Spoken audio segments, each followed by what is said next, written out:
नमस्कार साथियों, आप लोग कैसे हो। मैं आशा करती हूँ कि आप लोग बहुत अच्छे होंगे।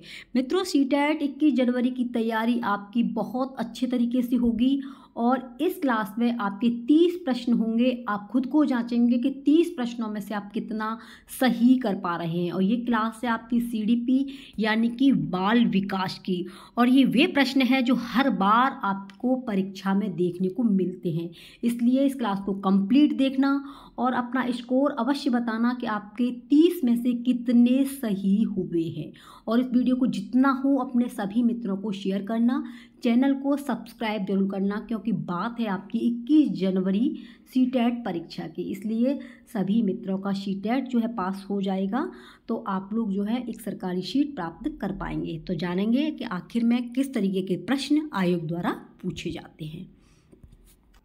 जैसा कि आप स्क्रीन पर देख पा रहे हैं, इधर है ये इंग्लिश का और ये है आपका किसका, हिंदी का। और ये वे प्रश्न हैं कि इससे पहले टैग वर्ड की एक क्लास कराई है, उसे आप अवश्य देखना और उसके माध्यम से आप लोग इन प्रश्नों को चुटकियों में हल कर देंगे। ठीक है, ये वाइगोत्स्की को आप लोग अच्छे से याद कर लेना, क्योंकि आपको पता है हिंदी में, सीडीपी में, संस्कृत में ऐसा हो नहीं सकता है कि लेव वाइगोत्स्की से प्रश्न बन करके आपकी परीक्षा में नहीं आए। तो आप लोग इस प्रश्न का आंसर देंगे, निम्नलिखित में से कौन सा कथन विकास एवं अधिगम के बारे में लेव वाइगोत्स्की के दृष्टिकोण का सही वर्णन करता है। क्या पूछा है, लेव वाइगोत्स्की के बारे में पूछा है। दोनों का संबंध अनुक्रमिक है, दोनों का संबंध निश्चल है। सीखना अक्सर विकास के अग्रिम होता है, विकास अक्सर सीखने के अग्रिम होता है। तो मारो मोहर लगाओ ठप्पा, फटाफट से आंसर बता दीजिए। तो इसका आंसर है सीखना अक्सर विकास के अग्रिम होता है। सी ऑप्शन अगर आपने चुना है तो आंसर बिल्कुल सही है। अगला क्वेश्चन है आपका, विकासात्मक सिद्धांतवादी मानते हैं कि विकास की प्रक्रिया जीवन भर चलती है।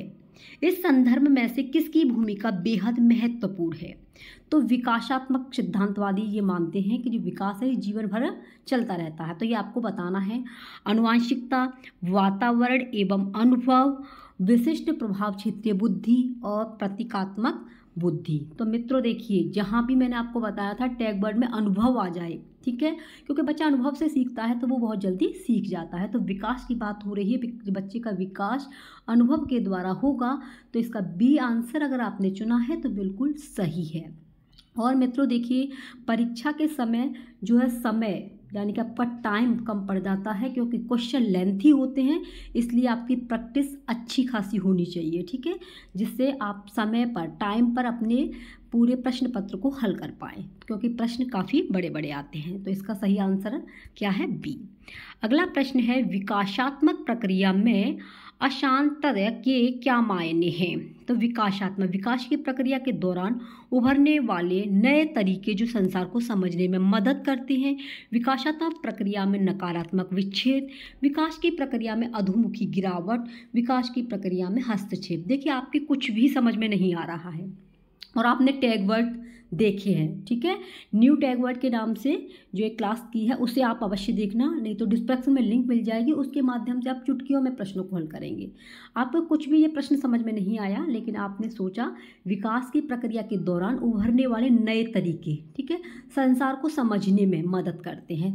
तो भैया बिल्कुल आंसर ए अगर आपने चुना है तो मारो मोहर लगाओ ठप्पा, अब की बार आपका सीटेट हो जाएगा पक्का। तो ये आपका सही है। देखिए, नए तरीके की बात आई है तो आंसर बिल्कुल सही है, ए। अगला प्रश्न है आपका, पालन पोषण की प्राथमिक कारिका शैली किस पर आधारित है। पालन पोषण की बात चल रही है। बच्चे के बारे में खुद को निर्णय लेना, बच्चे के पक्ष को न सुनना, बच्चे से अविवेकपूर्ण मांग करना, जब संभव हो तब बच्चे के साथ साझेदारी में निर्णय लेना। तो बताइए फटाफट से आंसर क्या चुना है आपने। पालन पोषण की प्राथिकारिक शैली, तो देखिए, जब संभव हो तब बच्चे के साथ साझेदारी का निर्णय लेना। ठीक है, क्योंकि बच्चे के साथ में आप साझेदारी का निर्णय लेंगे तो बच्चा भी खुश होगा। वे बच्चे के बारे में खुद निर्णय लेना ऐसा तो हो ही नहीं सकता है। बच्चे के पक्ष को ना सुनना, तो भैया बच्चे के पक्ष को नहीं सुनेंगे तो हम काहे पढ़ाएंगे, है ना। बच्चे से अविवेकपूर्ण मांग करना, तो ये तो आप देखो थोड़े ही समझ लगाएंगे तो भी ये आंसर आपके गलत है। बस जब संभव हो तब बच्चे के साथ साझेदारी का निर्णय करना। आंसर डी अगर आपने चुना है तो आपका आंसर बिल्कुल सही है। नेक्स्ट क्वेश्चन है, जीन पियाजे। देखिए वाइगोत्स्की को अच्छे से पढ़ना है, आपके पास में अभी 10-12 दिन का समय है, ठीक है। तो जीन पियाजे वाइगोत्स्की को छोड़ना नहीं है। इनका क्वेश्चन है, जीन पियाजे के अनुसार विकासात्मक बदलाव की प्रक्रिया निम्न में से किन विशिष्ट संज्ञानात्मक प्रकारों द्वारा गठित होती है? अनुभव एवं सामाजिक संप्रेषण, समावेशन एवं समायोजन, परिपक्वता एवं अनुभव, सामाजिक संप्रेषण एवं परिपक्वता। अब आप इसमें सोच रहे होंगे कि टैग वर्ड में तो अनुभव बताया है ना, ये भी अनुभव है। तो यहाँ पर नाम दिया गया है जीन पियाजे। अगर आपने जीन पियाजे को अच्छे से पढ़ा है तो आप लोग इसका आंसर चुनेंगे, समावेशन एवं समायोजन के बारे में जीन पियाजे ने कहा है ना। तो इसका आंसर क्या है? बी बिल्कुल राइट है। अगला प्रश्न है आपका 6वां प्रश्न है, एक 5 साल की बच्ची को उसकी शिक्षिका ने 5 छोटे पत्थर दिए। ये 5 साल की बिटिया है, उसे 5 छोटे पत्थर दिए हैं। बच्ची ने उन पत्थरों को अलग अलग प्रकार से लगाया, एक छोटी लाइन, एक बड़ी लाइन, एक वर्त। फिर उसने उन पत्थरों को बार बार गिना। जीन पियाजे के अनुसार यह बच्ची निम्न में से किस संज्ञानात्मक स्कीमा को ग्रहण करने की कोशिश कर रही है? तो देखिए जीन पियाजे का नाम दिया है, जीन पियाजे के बारे में आपको अच्छे से पता होगा। तो देखिए क्रमबद्धीकरण नहीं भैया, संक्रमण अनुमति बिल्कुल नहीं, सांकेतिक मापदंड, संख्या का संरक्षण बिल्कुल सही बात है, संख्या का संरक्षण कर रही है। क्यों कर रही है कि 5 छोटे पत्थर दिए हैं और उन पत्थरों को बच्ची अलग अलग लगा रही है एक लाइन में। उस लाइन में एक वर्त भी बनाया है, वो तो उन पत्थरों को बार बार वो गिन रही है, तो क्या कर रही है? संख्या को ही तो कर रही है ना। तो इसलिए इसका आंसर डी बिल्कुल सही है। नेक्स्ट क्वेश्चन है, लेव वाइगोत्स्की के अनुसार संज्ञानात्मक विकास के लिए निम्न में किसकी मध्यस्थता आवश्यक है? देखो लेव वाइगोत्स्की के बारे में पूछा है, तो फटाफट से आंसर बताइए। लेव वाइगोत्स्की सांस्कृतिक औजार, सांस्कृतिक ढंग, सांस्कृतिक सूचक, सांस्कृतिक व्युत्पन्न। तो ये लेव वाइगोत्स्की की बात करते हैं आपके सांस्कृतिक औजार की। अगर आपने ए चुना है, ठीक है, तो बिल्कुल सही है, मारो मोहर लगाओ ठप्पा, आंसर ए आपका हो जाएगा पक्का। नेक्स्ट क्वेश्चन है, लेव वाइगोत्स्की के अनुसार समीपस्थ विकास के क्षेत्र को किस प्रकार बढ़ावा दिया जा सकता है? सहयोगात्मक संवाद से, अनुकरण द्वारा सीखना, प्रतिवर्ती सोच, प्रतिवादक अधिगम। देखिए समीपस्थ विकास, इसमें सहायता सहयोग करेंगे, यानी कि आपका सीटेट 1-2 नंबर से रह रहा है तो आपने किसी से हेल्प ली है ना, तो वो आपने टेम्परेरी हेल्प ली है और आप उस पर अमल कर रहे हैं, तो आप लोग क्या कर रहे हैं? सहयोगात्मक संवाद कर रहे हैं, जिससे हमारा सीटेट पास हो जाए। जैसे कि एक बच्चा है, तो बच्चा जो है साइकिल सीखना चाहता है और साइकिल पर बच्चे को बिठा दिया और पीछे से पकड़ लिया। तो बच्चा ने सोचा कि पीछे से पकड़ा हुआ है, धीरे धीरे वो जो साइकिल का सहयोग कर रहे हैं उन्होंने साइकिल को छोड़ दिया और बच्चा जो है सीख गया। तो ये क्या है? आपका सहयोगात्मक संवाद है। तो ए ऑप्शन बिल्कुल सही है। नेक्स्ट क्वेश्चन है, लोरेंस। देखिए कितने आपके आगे, जीन पियाजे, वाइगोत्स्की और लोरेंस, ठीक है, ये मोस्ट इंपॉर्टेंट है, ये आएंगे ही आएंगे पेपर में। लोरेंस कोहलबर्ग द्वारा सुझाई पश्च परंपरागत नैतिकता के अंतर्गत स्तर 5 की नैतिकता क्या अंकित करती है?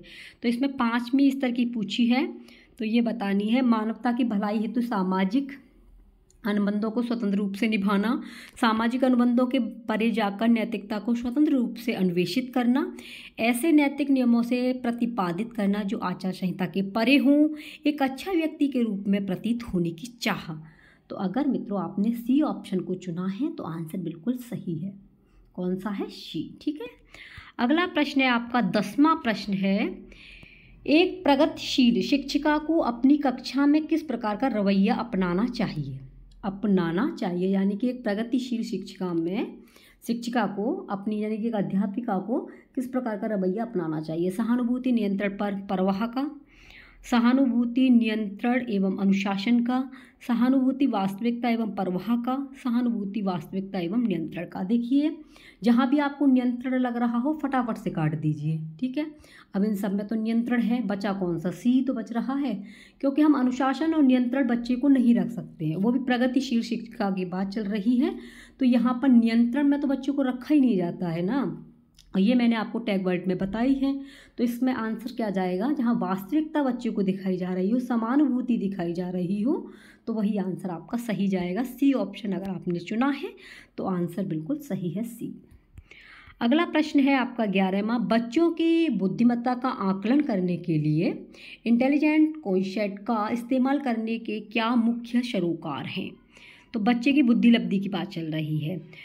तो इसमें प्राप्तांक की अस्थिरता, परीक्षा में सांस्कृतिक पूर्वाग्रह, या आपका परीक्षा का उत्पादक केंद्रित होना, बच्चों को नामांकित करना। तो इसका जो है सबसे सही है पहला, देखिए प्राप्तांक की अस्थिरता सही है, और परीक्षा में सांस्कृतिक पूर्वाग्रह भी होगा, और परीक्षा का उत्पादक केंद्रित होना, बच्चों को नामांकित करना। अगर आपने बी सुना है तो आंसर बिल्कुल सही है। अगला प्रश्न है हार्वर्ड गार्डन। देखिए इतने महत्वपूर्ण आपके ये यानी कि आपके प्रवर्तक हैं जिनको आना ही आना है, जैसे आपके लिए वाइगोत्स्की हुए, है ना, जीन पियाजे हुए, हार्वर्ड गार्डन हुए, कोहलबर्ग हुए। इनको तो ये इतने वैज्ञानिक हैं कि इनको तो सीटेट की परीक्षा में आना ही आना है। तो आपको ये टॉपिक तो अच्छे से क्लियर होने ही चाहिए। और अब आपको अपना स्कोर भी पता पड़ गया होगा, और ज़रूर आप लोग कमेंट में बताएंगे कि आखिर में आपके कितने प्रश्न सही हुए हैं। हार्वर्ड गार्डन के अनुसार अंतर्वैयक्तिक बुद्धिमत्ता वाले व्यक्ति की क्या विशेषता होती है। तो ये पूछा है सामाजिक स्थितियों से भली भांति निपटने की क्षमता, दूसरों की भाषा के अर्थ व लय को समझने की क्षमता, स्वयं की जटिल भावनाओं, शक्तियों व कमजोरियों का ज्ञान, सौंदर्य एवं सौंदर्य बोध की सराहना। यहाँ पर अंतर्वैयक्तिक की बात चल रही है, और अंतर्वैयक्तिक आती है आपकी स्वयं की बारे में जांचना, है ना। और अब आप स्वयं को जांचने का मौका भी मिल रहा है आपको, क्योंकि अब आपकी सीटेट की अच्छे से प्रिपरेशन हो चुकी होगी। अब आप बताएंगे कि आखिर में आपका कितना स्कोर बना। तो ये है आपकी स्वयं की जटिल भावनाओं, शक्तियों व कमजोरियों का ज्ञान। सी ऑप्शन बिल्कुल सही है। नेक्स्ट क्वेश्चन है जेंडर के संदर्भ में एक शिक्षिका को कक्षा में बच्चों को किसके लिए प्रेरित करना चाहिए। जेंडर की बात चल रही है, देखो जेंडर से क्वेश्चन भर भर के आते हैं। जेंडर वैधता, जेंडर स्थिरता, सामाजिक तौर पर स्वीकृत जेंडर भूमिका को अपनाने के लिए, जेंडर रूढ़िवादिता में लचीलेपन के लिए। बिल्कुल सही है भैया, कौन सा है बताओ फटाफट से। और जेंडर के बारे में आपको क्या क्या पता है ये भी आप लोग कमेंट में अवश्य बताना। तो ये है आपका जेंडर रूढ़िवादिता में लचीलेपन के लिए, डी ऑप्शन बिल्कुल सही है। अगला प्रश्न है आपका 14वां, सीखने में विविधता रखने वाले विद्यार्थियों की कक्षा में एक शिक्षक को क्या करना चाहिए। पढ़ाने के मानकीय स्तर को पहचानना। देखो मानकीय स्तर की तो कोई बात ही नहीं हो रही है ना।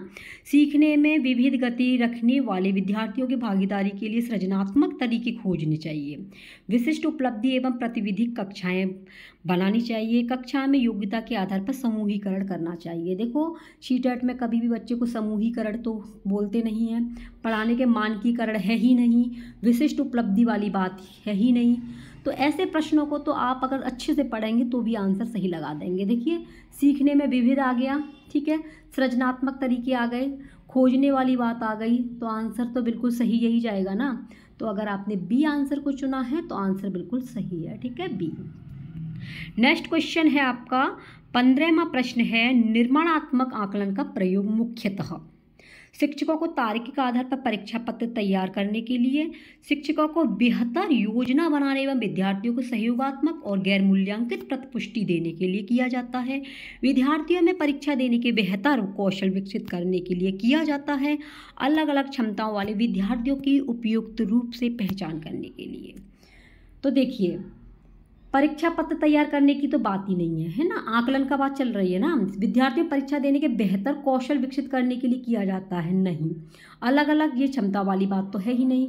इसमें आ गया ना शिक्षकों को बेहतर योजना बनाने, विद्यार्थियों को सहयोगात्मक और मूल्यांकित प्रतिपुष्टि, यहाँ भी है बेहतर, लेकिन इसमें सभी चीज़ें आई हुई हैं।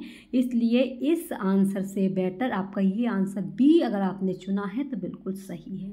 कौन सा है, बी।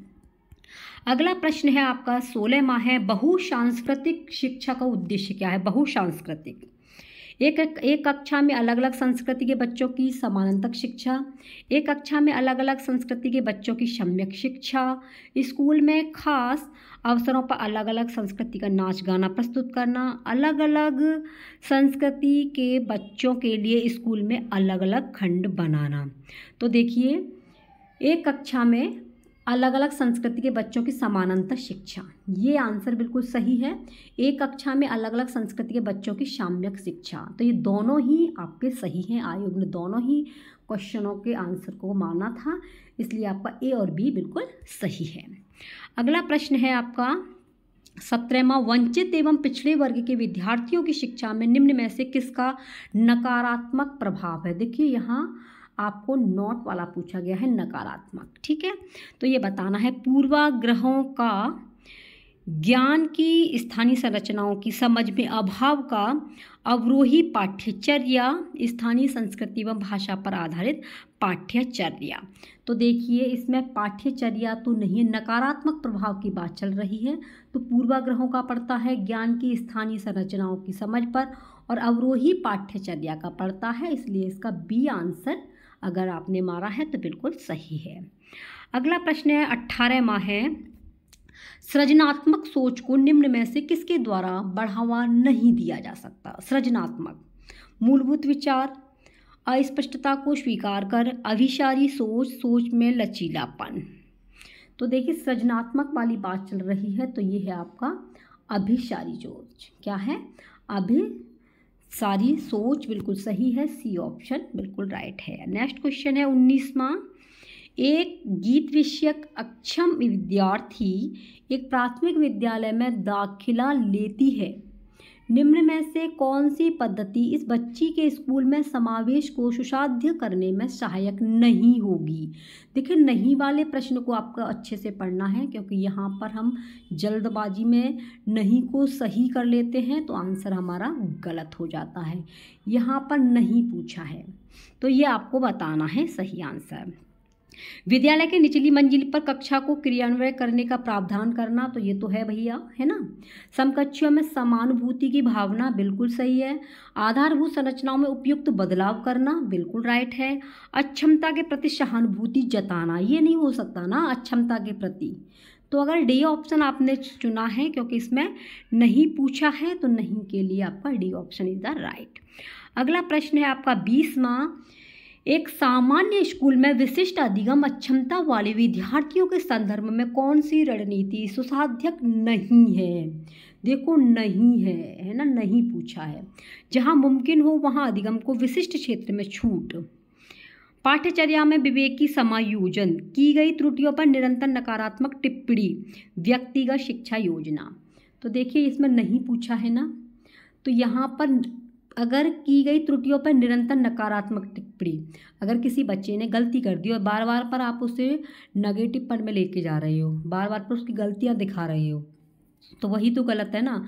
आपसे गलत पूछा है तो गलत के लिए गलत आंसर है, इसलिए इसका सी ऑप्शन बिल्कुल सही है। नेक्स्ट क्वेश्चन है आपका 21वां, स्कूल में सफलता के पैमाने को विशिष्ट एकाडमिक उपलब्धि तक सीमित न रखकर व्यापक होना चाहिए, ऐसा किस प्रकार किया जा सकता है।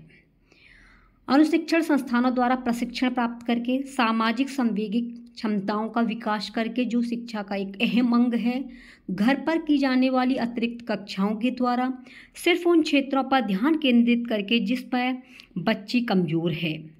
तो देखिए इसका बताइए फटाफट से आंसर।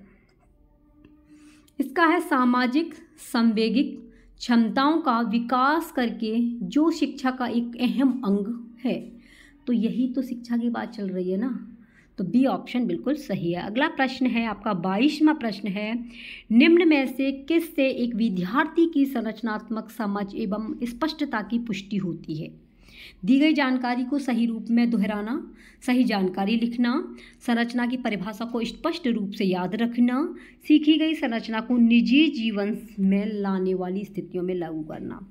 और अगर आपने टैग वर्ड की वीडियो देखी तो फटाफट से बता ही देंगे और थोड़ी भी समझ लगाएंगे। तो देखिए दी गई जानकारी को सही रूप से दोहराना, दोहराने वाली बात नहीं है। सही जानकारी लिखना, लिखने वाली बात नहीं कही गई है। संरचना की परिभाषा में स्पष्ट रूप से याद करने वाली तो बात ही नहीं है ना।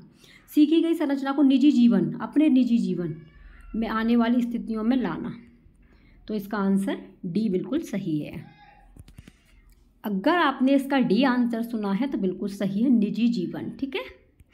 अगला प्रश्न है आपका 23वां, बच्चों को प्रभावशाली समस्या समाधानकर्ता बनाने के लिए जरूरी है कि उन्हें निम्न में से किस प्रकार के मौके मुहैया करवाए जाएं। देखो कितना बढ़िया प्रश्न है। केवल पाठ्यपुस्तक में दिए गए प्रारूप के अनुसार प्रयोग करने को कहकर, ठीक है, तो यहाँ पे तो केवल आ गए हैं, तो केवल तो वैसे ही छोड़ दो, नकारात्मक है। स्वतंत्र सोच द्वारा संप्रत्य की खोज करके, जब आवश्यक हो तब अतिरिक्त ट्यूशन लेकर, देखो ट्यूशन वाली बात है ना, केवल तो ये तो छोड़िए दो, इसमें समय गंवाने की आवश्यकता नहीं है। मुहैया कराए जाएँ, तो देखिए स्वतंत्र सोच द्वारा संप्रत्य की खोज करके, है ना, तो अगर आपने बी चुना है तो बिल्कुल सही आंसर जाएगा। और अगर आप प्रश्नों को बार बार हल करते हैं तो मित्रों मैं ये आपसे वादा करती हूँ कि आपके सीटेट को क्वालिफाई होने से कोई नहीं रोक सकता, क्योंकि प्रश्न यही आपके परीक्षा में देखने को मिलते हैं। ठीक है, अगला प्रश्न है 24वां है, अधिगम की प्रक्रिया के दौरान बच्चे जो त्रुटियां करते हैं, अधिगम मतलब होता है सीखने के दौरान, है ना, तो सीखने के दौरान बच्चे क्या गलती करते हैं, उनसे बच्चों की वर्तमान क्षमता एवं बुद्धिमत्ता का पता लगाया जा सकता है। उन्हें बिना प्रतिपुष्टि के तुरंत सुधार देना चाहिए ताकि वह दोहराई न जाए। उन्हें संज्ञानात्मक प्रक्रिया का सहज एवं स्वीकृत हिस्सा समझना चाहिए। वह अधिगम प्रक्रिया से ध्यान हटाते हैं, इसलिए उन्हें तुरंत कम करने की कोशिश करनी चाहिए। देखिए आपने पढ़ लिए प्रश्न, उनसे बच्चों की वर्तमान क्षमता, ऐसा हो ही नहीं सकता है ना। उन्हें बिना प्रतिपुष्टि दिए हुए सुधार देना, ये भी नहीं है, ये भी नहीं है। यहाँ पर संज्ञानात्मक विकास की सहज, ये सहज वर्ड आपको दिखाई दे रहा है, संज्ञानात्मक दे रहा है, स्वीकृत दिया गया है, तो कितने टैग वर्ड इसके अंदर आ गए, इसलिए सी ऑप्शन अगर आपने लगाया है तो आंसर बिल्कुल सही है। अगला है 25वां प्रश्न है, बच्चों के संवेगों की अधिगम में क्या भूमिका है। बच्चों के संवेगों में, संवेग बच्चों को सीखने में बाधित करते हैं। प्रभावशाली अधिगम के लिए संज्ञान को बच्चों के संवेगों से पृथक रखना चाहिए। संवेग सीखने की प्रक्रिया को अर्थपूर्ण, देखिए अब मत पढ़िए क्योंकि अर्थपूर्ण आ गई, बनाने तथा उन्हें सीखने की प्रक्रिया में एकीकृत रूप में सम्मिलित करना चाहिए। शीटेट में एक तो सबसे बड़ा थोड़ा दिखाई दे, प्रश्न को समझो पहले तो वो आपका आंसर सही देगा। टैग वर्ड जिसमें दिख रहा हो वो सही जाएगा। देखो यहाँ पे अर्थपूर्ण वाली बात आ गई है, पॉजिटिव पूछा है ना हमसे कि बच्चों के संवेगों के अधिगम में क्या भूमिका है, तो भूमिका क्या है भैया, इसमें जो है संवेग सीखने की प्रक्रिया को अर्थपूर्ण, सी ऑप्शन सही है। अगला प्रश्न है आपका 26वां, बच्चों को आंतरिक रूप से अभिप्रेरित अधिगमकर्ता बनने के लिए किस तरह प्रोत्साहित किया जा सकता है। हौसला बढ़ाने के लिए इनाम देकर, इनाम वाली बात ही नहीं की गई है। त्रुटियां करने पर दंड देकर बच्चे को दंड नहीं दिया जा सकता है। अधिगम प्रक्रिया के दौरान की गई त्रुटियों से सीखकर बिना किसी नकारात्मक दंड के डर बिना शिक्षिका द्वारा कक्षा में खास उपलब्धि वाले विद्यार्थियों पर खास उपहार देकर, देखिए हौसला बढ़ाने वाली बात, त्रुटि देने वाली बात, बच्चों को उपकार देना बिल्कुल गलत है, तो आपका सी ही तो बच रहा है। क्यों बच रहा है कि अधिगम, अगर बच्चा सीख रहा है और सीखने के दौरान बच्चा गलती कर रहा है और गलतियों से वो सीख रहा है, तो किसी नकारात्मक दंड से डर बिना, बच्चे को नकारात्मक डर के बिना अगर बच्चा सीख रहा है तो आंसर सी बिल्कुल सही है। अगला प्रश्न है आपका 27वां है, निपुणता उन्मुखी विद्यार्थियों में कौन से गुण होते हैं।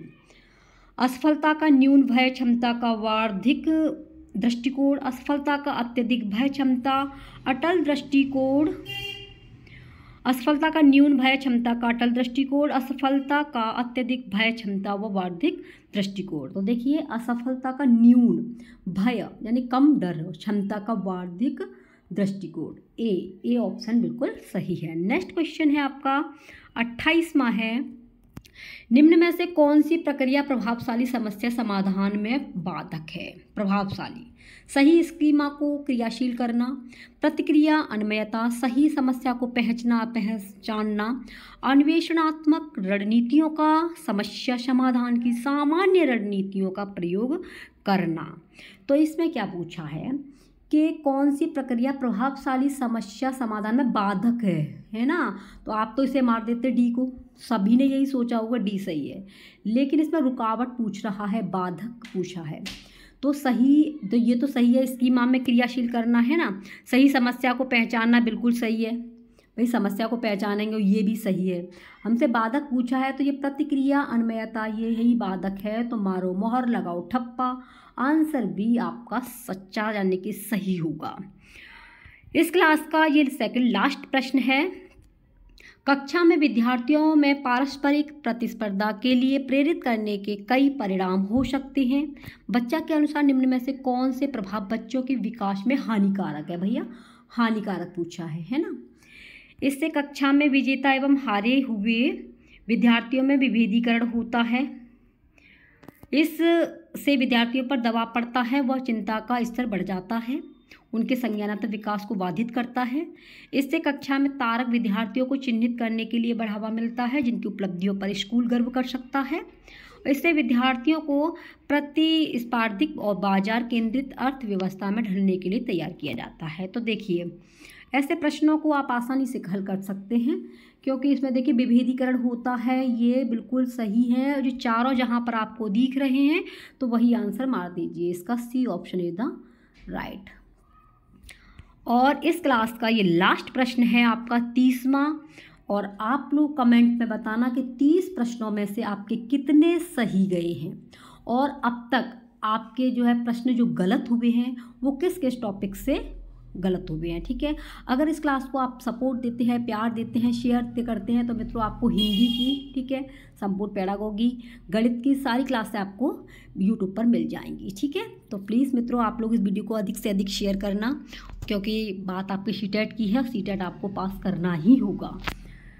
अर्थपूर्ण सीखने की प्रक्रिया किससे सुसाध्य होती है? विद्यार्थी के निजी दर्शन शास्त्र एवं दृष्टिकोण से, विद्यार्थी द्वारा शिक्षिका से प्राप्त ज्ञान द्वारा, संकलित आकलन के लिए की गई पाठ्यचर्या की मांग से, केवल विशेषज्ञों की राय दृष्टिकोण के आधार पर। तो देखिए विद्यार्थियों के निजी, यहाँ पर निजी वाली बात आई है तो मारो मोहर लगाओ ठप्पा, आंसर ए हो जाएगा पक्का। बाकी के तो देखो विद्यार्थी द्वारा शिक्षिका से प्राप्त ज्ञान, आकलन के लिए पाठ्यचर्या, केवल, ये तो अपने आप ही ऑटोमेटिक में आपको गलत दिखाई दे रहे होंगे।